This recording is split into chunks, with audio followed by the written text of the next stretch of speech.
नमस्कार मंडळी, मी स्वाती तुमचे सर्वांचे स्वागत करते स्वातीस मराठी रेसिपीमध्ये।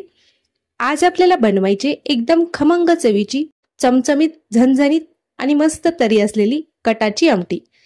पुरण शिजवताना आपण चण्याच्या डाळीमध्ये जास्त पाणी टाकतो आणि डाळ शिजल्यानंतर आपण त्यामधील जे पाणी आहे ते काढून घेतो। त्या पाण्यापासूनच आपल्याला कटाची आमटी तयार करायची असते। कटाची आमटी तयार करण्यासाठी आपण या ठिकाणी 2 वाटी चण्याची डाळ स्वच्छ धुवून घेतलेली आहे आणि कुकरला मंद गॅसवरती 4 शिट्ट्या काढून घेतलेल्या आहेत। डाळ आपण छान मऊ अशी शिजवून घेतलेली आहे।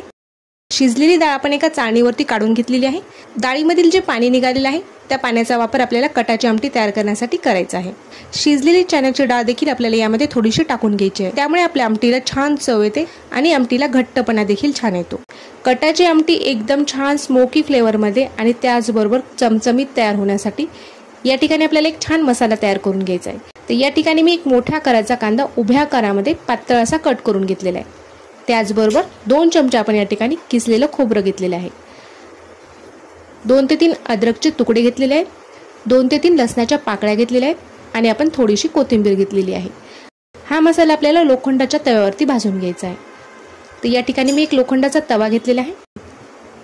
तव्यावरती मी अर्धा चमचा तेल टाकून घेतलेला आहे। आता आपल्याला चिरलेला कांदा टाकून छान भाजून घ्यायचा आहे। कांद्याचा रंग बदलेपर्यंत आपल्याला हा कांदा छान परतून घ्यायचा आहे। कांद्याचा जो रंग आहे तो आता बदललेला आहे। हलकासा आपला कांदा छान ब्राऊन रंगामध्ये भाजलेला आहे। आता आणखीन थोडासा आपल्याला हा कांदा परतून घ्यायचा आहे। कांदा जर कच्चा राहिला किंवा पांढरा दिसला तर आपल्या आमटीला गुळमट अशी चव येऊ शकते। त्यामुळे आपल्याला कांद्याचा रंग छान बदलेपर्यंत हा कांदा परतून घ्यायचा आहे। कांद्याला छान काळपट रंग येईपर्यंत मी हा कांदा परतून घेतलेला आहे। आपला जो कांदा आहे तो छान भाजलेला आहे। आता आपल्याला हा कांदा काढून घ्यायचा आहे आणि सेम तव्यावरती आपल्याला सुकं खोबरं भाजून घ्यायचं आहे। तर तव्यावरती मी तेल टाकलेलं नाही, आता तेल न टाकताच मी हे खोबरं भाजून घेणार आहे। खोबरं आपण किसून घेतलेलं आहे, त्यामुळे खोबरं भाजण्यासाठी अजिबात वेळ लागत नाही। खोबरं आपलं लगेचच भाजतं। खोबरं देखील आपल्याला छान रंगावरती भाजून घ्यायचं आहे।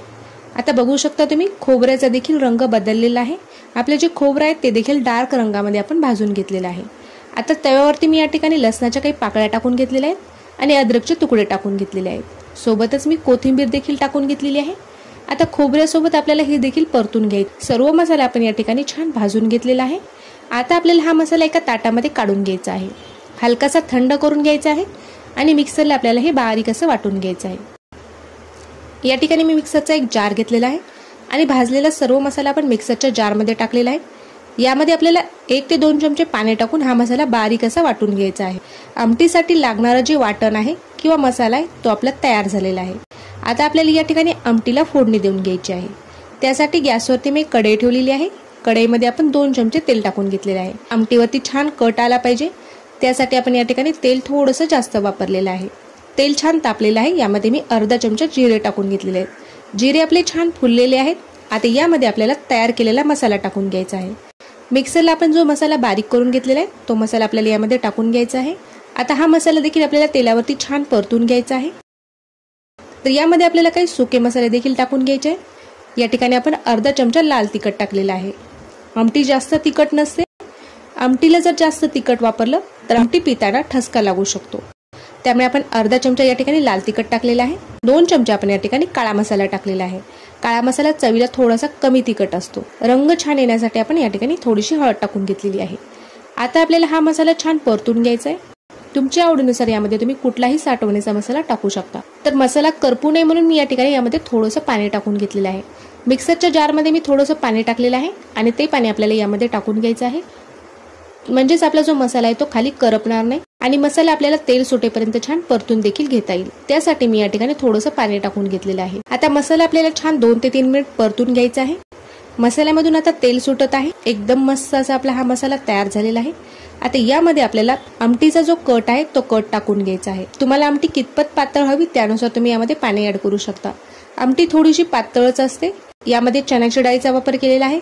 थंड झाल्यानंतर ही आमटी आळून घट्ट होते, त्यासाठी आपल्याला ही आमटी थोडीशी पातळ स्वरूपाची तयार करून घ्यायची आहे। तर मी यामध्ये भरपूर असं पाणी टाकून घेतलेलं आहे।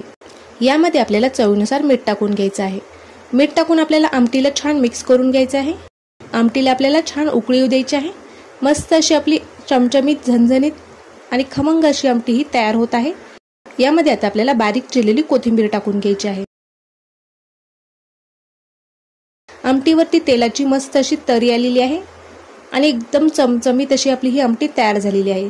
चवीला जास्त तिखट नाहीये। कटाची आमटी म्हटल्यानंतर आपल्या आमटीवरती थोडासा कट आला पाहिजे। मस्त असा आपल्या आमटीवरती कट आलेला आहे। एकदम मस्त अशी आपली ही खमंग आमटी तयार झालेली आहे।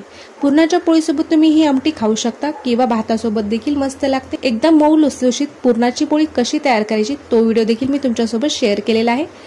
तो जर बघितला नसेल तर डिस्क्रिप्शन बॉक्समध्ये मी लिंक दिलेली आहे।